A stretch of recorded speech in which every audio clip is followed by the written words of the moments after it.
I will never know if you love me or my company, but I don't mind. Yeah, I'm good. Thanks for asking. Quarantine has been challenging, just because I'm somebody that really likes to be busy. But yeah, it's been great. In that, like, I've learned to kind of be patient and just kind of slow down and appreciate the little things in life. And in terms of my coping mechanism right now, it's probably my dog. I got I got a dog, and she's really great. And she's been a really like helpful, grounding kind of being for me.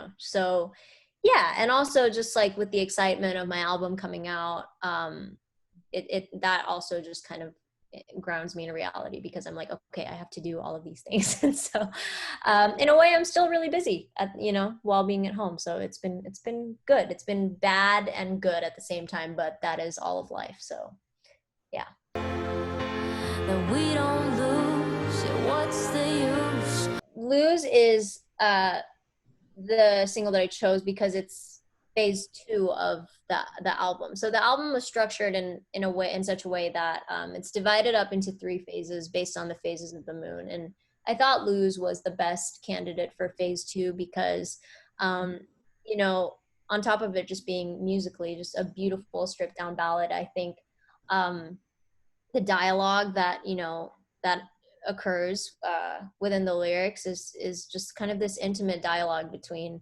Moonchild and the moon, and just kind of like feeling there's betrayal, there's desolation, there's frustration in the lyrics. And so yeah, that's kind of why I chose it as the phase two song, because I think it best represented uh the the theme for that phase, basically.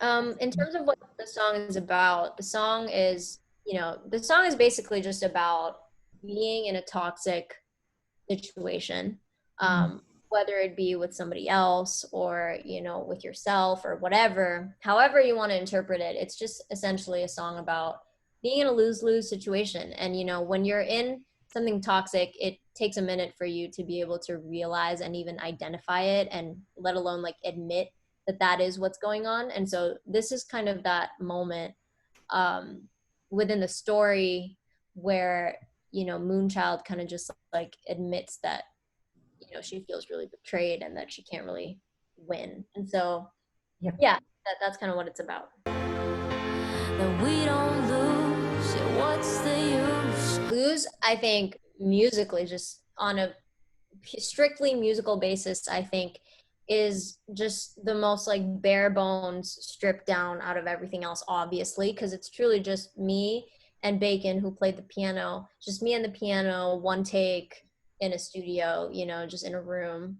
um I think it's very vulnerable. It's the most like, I don't want to say mature, but I think it's just very vulnerable, and it strikes me as a very timeless piece. It almost, well, every time I hear it, it almost sounds like I've heard it before.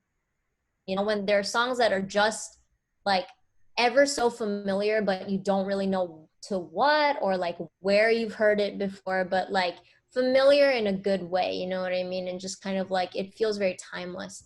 And so yeah, I think that's what sets it apart. It's just that it's a very just very stripped down, very intimate. And I think I haven't really showed that side of myself as an artist ever really, apart from maybe around for my project Zephyr in 2018. But yeah, I personally am a fan of ballads.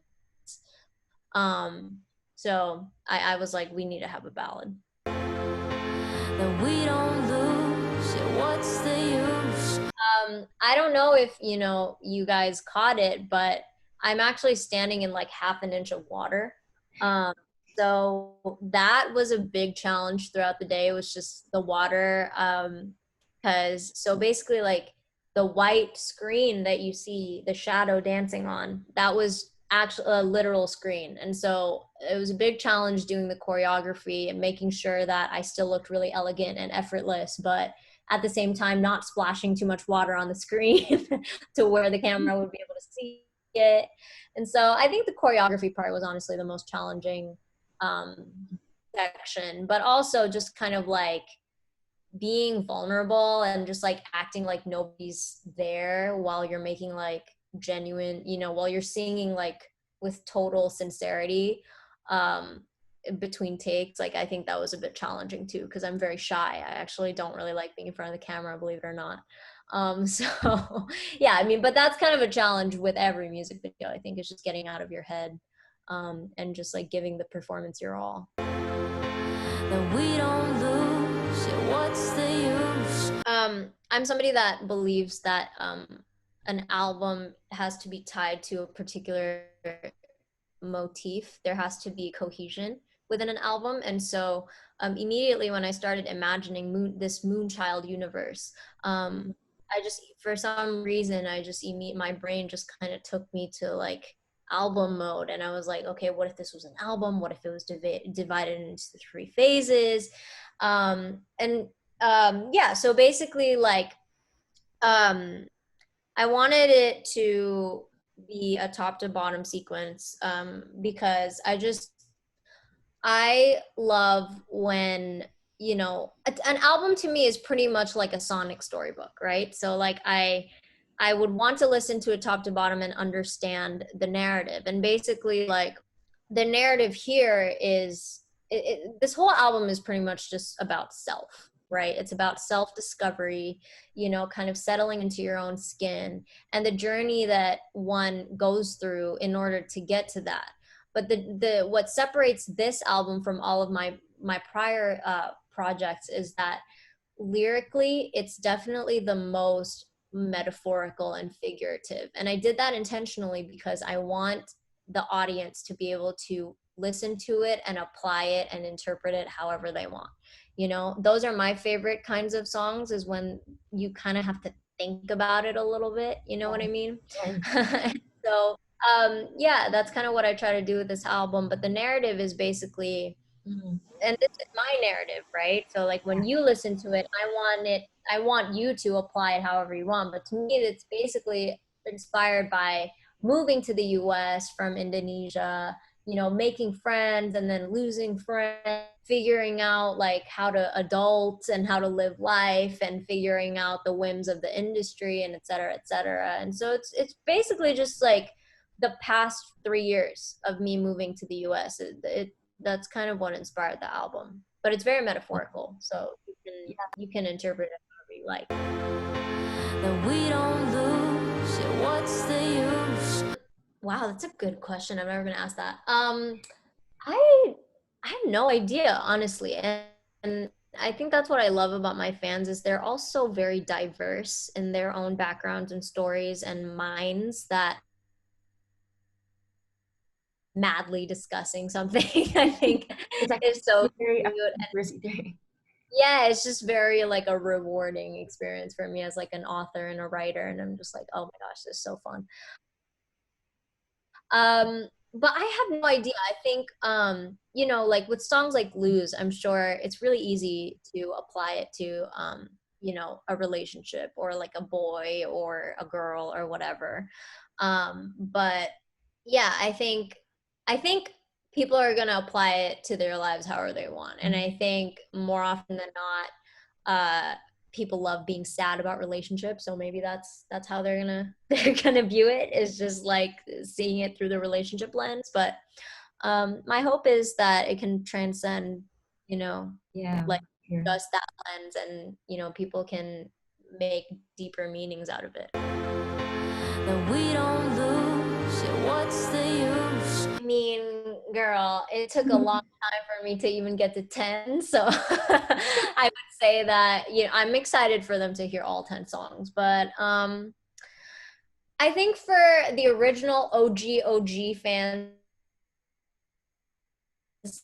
that, were there before I debuted as NIKI, I think they would really appreciate Drive On.